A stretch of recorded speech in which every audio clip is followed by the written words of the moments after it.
12구역은 시공사가 대리인데 저희들이 53% 동의서를 받아서 해산을 하고 났더니 지난 4월 달에 시공사인 대리만 조합장을 비롯한 연대 보증한 사람들한테 어떤 근거로 가압류가 들어왔어요. 어떤 근거일까요? 조합에서 사용한 돈을 돌려달라? 대여금을 돌려달라? 매몰 비용을 돌려달라? 아닙니다. 법상으로 청구권은 니네들이 연대 보증을 했잖아. 이 돈이 노름판에 쓰여져 있던 12구역 재개발 위해서 쓰여져 있던 너희들에 대한 법적 책임은 연대 보증에 대한 책임입니다. 옛날에 어르신들이 연대 보증 쓰면 집 망한다고 그랬잖아요. 이 사람들이 그렇게 해서 한 거예요. 자, 법적인 청구권은 연대 보증입니다. 그렇게 됐어요. 그러면 가압류라는 것은 내가 소송을 해가지고 채권을 확보할 수 있는 상황을 없어질까봐 미리미리 만들어 놓는 거잖아요. 저희들 구역은 571명입니다. 전체 조합원이. 근데 57명한테만 했어요. 그러면 57명한테 가압류를 그런 사실을 과거에 조합 집행부 하던 사람들이 온 동네에 소문을 냅니다. 아, 우리는 이렇게 해가지고 적극 가담자한테 가압류를 걸어놨다. 혼날 줄 알아라. 뭐 이런 식이에요. 그럼 거꾸로 한번 생각해보자고요. 그렇게 소문을 내면 나머지 90%는 명의를 부인한테 하든가 형제간에 증여를 하든가 손쉽게 털어버리면 나중에 돈을 어디서 회수합니까? 10%밖에 회수를 못한다는 얘기예요. 좀 앞뒤가 안 맞죠? 다음 페이지요. 자, 그래서 대리비에서 연대보증한 임원이 8명에게 각각 3억 8천만 원씩 가압류를 신청을 했고 2014년도 4월 14일 날 가압류가 부동산에 등기가 되었습니다. 다음 페이지요.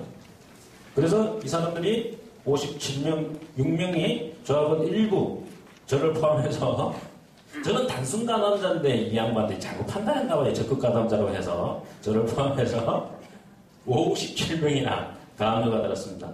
저게 이제 2014-435가 이제 저희 사건 번호고요. 언제? 7월 17일 날. 자, 아까도 말씀드렸지만 이 가압류에 대한 사실을 전국에 기자들 모아놓고 알려준 사람들이 구청의 공무원들이라고 그랬어요. 물론 제가 확인한 건 아닙니다. 근데 기사에 보게 되면은 요 기사에 소스를 준 사람은 성북구청이다라고 얘기해요. 저도 17일을 몰랐어요. 저는 그 사람들이 자랑을 해가지고 그 다음 날인가 다 다음 날인가 알았는데 성북구청이 저희보다 더 빠르게 알아가지고 기자들 불러놓고 기사를 쓰게 합니다. 국가 공무원이 저도 세금 내는데 제 세금을 가지고 어쨌든 한 대 때려주고 싶어요. 다음 페이지야. 자, 이제 그럼 가압류가 뭐냐? 아까 변호사님께서 말씀하셨지만은 가짜 압류라고 보시면 됩니다. 채권을 재판을 해서 확정될 때까지 재산을 팔거나 이렇게 해버리면 내가 재판에 이겨도 확보할 수가 없기 때문입니다. 뭐라고요? 대여금도 아니고 매몰 비용도 아니고 연대 보증한 법상으로는 보증 채무 구상권이란 뭐 이런 겁니다. 그래서 저희들보다도 2년 전인가요? 그 인천의 부계 현장이라는 데서도 공연 시공사가 한신공영인데 19억을 장이 12구역과 동일하게 진행됐고요. 한신공영은 가압류를 건너면 바로 본안 소송이 들어갔습니다. 그래서 1심 판결이 올 봄쯤 떨어졌는데 재판부에서 연대 보증을 했기 때문에 연대 보증한 사람들은 한신공영에다 돈을 지불하세요 이렇게 했어요. 그래서 지금 항소가 진행되는 걸로 알고 있습니다. 다음 페이지요. 다음에는 일시적인 거. 재판은 본안 소송을 걸어서 완벽히 이겨야만이 가압류가 본안료로 바뀌어지고 안 갚으면 경매 절차해가지고 진짜 채권 확보 방법으로 들어가는 것입니다. 다음 페이지요. 자, 그럼 가압류 대부분 해방타. 아까 변호사님 말씀하신 대로 아유 짜증나니까 그냥 내 돈으로 그 가압류 걸린 금액을 법원에다 공탁금을 갖다 걸고요. 그걸 영수한 걸 가지고 가압류를 취소해주세요 하면 바로 해줍니다. 그런 방법이 있고요. 이 신청은 무슨 문제가 있다고 법리적으로 아무리 싸워봐야 저희들한테 가압류 결정을 한 판사한테 이 신청을 해야 되는데 그 판사가 지난번에는 내가 수리 덜 깨가지고 그 가압류를 받아줬더니 이번에 이의신청 들어보니까 또 바꿔야 되겠네 그래가지고 그러면 당신 이의신청이 맞습니다 해가지고 가압류를 취소해 줄 판사는 없습니다. 대한민국에. 북한에 가면 남아있을지 모르겠습니다만. 그래서 그 방법도 현실적이지 않다. 그 다음에 철없는 애들이 장난이니까 무시하고 가만히 계셔도 돼요. 저들이 3년 동안의 소송을 제기하지 않으면 3년 뒤에 가가지고 취소해야 하면 취소하게 됩니다.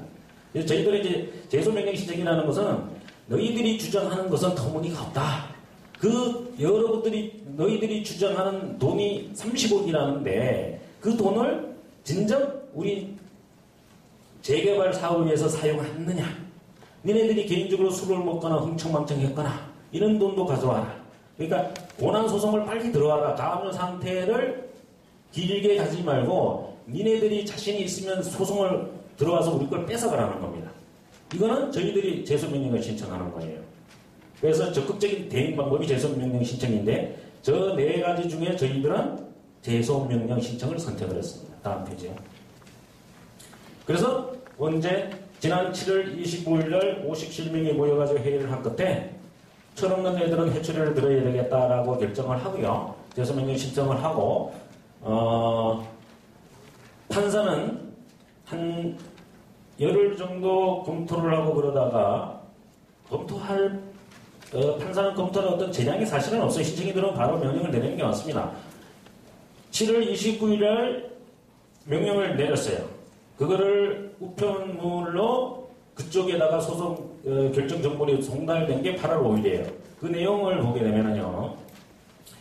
판사가 써놓은 겁니다. 채권자들은 이 결정이 송달된 날부터 20일 안에 이 법원 2014 가합 435 가압류 사건에 관하여 본안의 소를 제기하고 이를 증명하는 서류를 제출하거나 이미 소를 제기하였으면 소송 계속 사실을 증명하는 서류를 제출해달라 이런 거거든요. 요거는 명령입니다. 재판부에서 사법부에서. 그래서 20일 안에 소송을 하라는 거예요. 안 들어오게 되면 저희들 가압류는 바로 원래대로 회복이 되는 것이고요.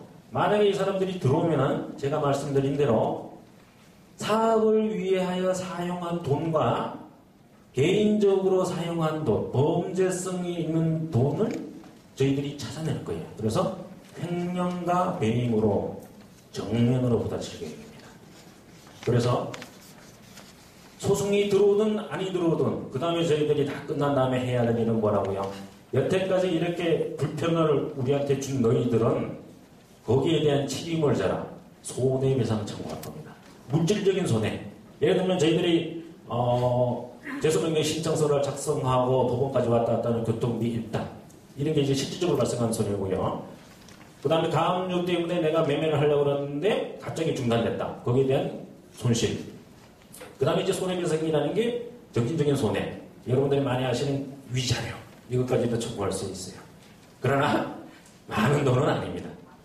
어찌됐든 버르장머리 없는 애들은 그냥 두면 안 되죠. 세출을 들어야 되니까 이렇게 진행할 겁니다. 그리고 우리 시비구역은 이렇게 적극적으로 모여가지고 대응을 잘 하고 있어요. 근데 오히려 우리 시비구역 말고 다른 동네 분들은 가압류 들어왔다 그러니까 내 재산을 빼앗기시는 걸로 알고 계세요. 절대 그런 거 아닙니다. 가압류는 본압류가 아니고 가짜압류라는 거예요. 여러분들이 재산을 빼앗기게 되는 과정은 소송이라는 과정에서 판사가 여러분들한테 졌다 배상하라는 명령이 떨어져 있는 이런 판결을 한 다음에 그 다음에 돈을 갚지 않으면 어떻게 해요? 압류. 그때부터는 이제 경매 절차가 현금화가 진행되는 겁니다. 그러니까 가압류 혹시 이렇게 표현하면 될까요? 여러분들 그 빨간 딱지 붙었다라는 얘기 한번 들어보셨죠? 예를 들어서 여러분들 댁내에 TV에 빨간 딱지가 붙었어요. 냉장고에 빨간 딱지가 붙었어요. 그 TV를 보지 말라는 얘기 아니에요. 보셔도 돼요. 사용해도 돼요. 그 다음에 그럼 팔지는 못하는 팔 수도 있어요. 다만 사는 사람이 있겠죠. 그럼 냉장고에 붙어 있어요. 그럼 냉장고에 물건을 넣고 빼고 하는 거는 내 자유예요. 즉 딱지만 붙어 있지 소유권은 내 거고 그 권리 행사하는 데는 별반 문제가 없다. 이게 무슨 가압류가 우감청심만 삼가야 될 일은 절대 아니다. 아무것도 아니다.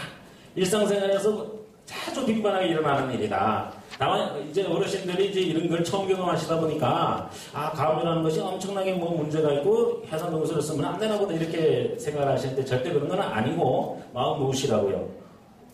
저희 12구역은 잘 대응하고 있다고요. 다음 페이지요. 소송을 저 친구들이 하지 못할 때는 가압류 걸어놓은 손해를 배상을 할 것을 바로 진행할 겁니다. 다음 페이지요. 그들이 소송이 들어오면 여러분들이 니네들이 청구하는 증거 자료를 가져와라. 설계비를 썼다 그러면 설계비를 돈을 지급한 과정과 세금계산하던 각종 증명서를 모든 걸 요구를 하게 되겠죠. 그래서 아까 제가 뭐라 했습니까? 횡령과 배임으로 그런 불법 사실이 나오면 형사고발.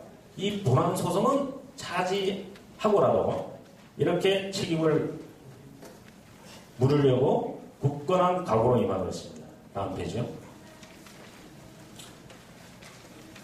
자, 타구역에서는요, 12구역에 가압류가 되었다. 그러니까 해산동의서를 제출하시게 되면 12구역처럼 저런 꼴이 납니다. 라고 얘기를 하죠. 제가 아까 뭐라고 그랬죠? 그 전에.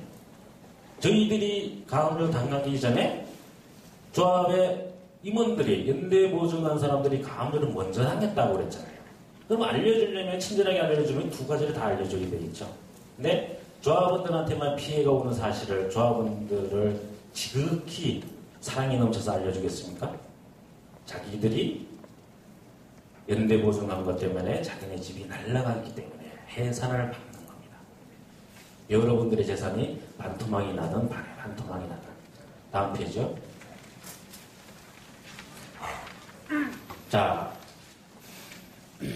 조합 측에서는 12구역의 가압류 사실을 알려야 될 게 아니고요. 제가 아까 말씀드린 조합은 여러분들이 생각하지도 못했던 손해나는 부분을 알려줘야 될 책임과 의무가 있는 것입니다. 또 여러분들께서도 12구역 가압류 사실만 알려주지 말고 진짜 내가 이익이 되는지 손해가 되는지 이런 부분부터 알려줘라. 너희들 뭘 하고 있느냐. 이렇게 요구를 하셔야 돼요. 요구를 하지 않으시니까 조합원들을 우습게 봅니다. 조합 측이. 다음 페이지요. 자, 이게 퀴즈를 제가 인터넷에서 어디 하나 보니까요. 이거는 웃자고 하는 얘기입니다. 조합 측에서 문제입니다. 12구역 가압류 사실을 조합원들에게 알리는 이유는 무엇일까요? 1번, 해산이 되면 조합장을 비롯한 임원들이 월급을 받지 못하기 때문. 맞는 것 같죠? 2번, 해산이 되면 놀고 먹는 직장이 없어지니까. 3번, 해산이 되면 연대에 보증한 조합장과 임원들의 재산에 가압류되니까 겁이 나서. 이것도 맞습니다. 4번, 해산되면 연대 보증한 조합장과 임원들의 재산을 빼앗기게 되니까 두려워서. 이것도 정답입니다. 5번, 12구역에 연대 보증한 조합장과 임원들에게 가압류되는 것을 보고 두려워서. 이렇게 진행되기라고는 현실적으로 일어날 줄은 몰랐던 겁니다. 5번, 연대 보증한 조합장과 임원들이 지들 집 빼앗기기 싫어서. 7번, 부계구역 가압류 후 권한소송에서 연대 보증한 조합 임원에게 배상하라는 판결을 보고. 8번, 조합원들이 손해 날까봐 조합원들을 끔찍히 생각해서. 정답이 다 아시죠? 다음 페이지요. 자, 어찌됐든 제가 원래는 장기동만 이렇게 설명회를 준비를 했었는데요. 조금 일이 커졌어요. 제가 이제는 장미를 전문으로 하는 직업도 아니고 한데 여러분들이 이렇게 얼굴을 뵈니까 사실 목소리도 떨리고 충분히 제가 전달해 드리고자 했던 것이 전달되었으면 하는데 잘 모르겠습니다. 어찌됐든 2시간 가까이 이렇게 자리를 지켜주시고 경청해 주신 데 대해서 감사의 말씀을 드리고요. 어쨌든 고맙습니다.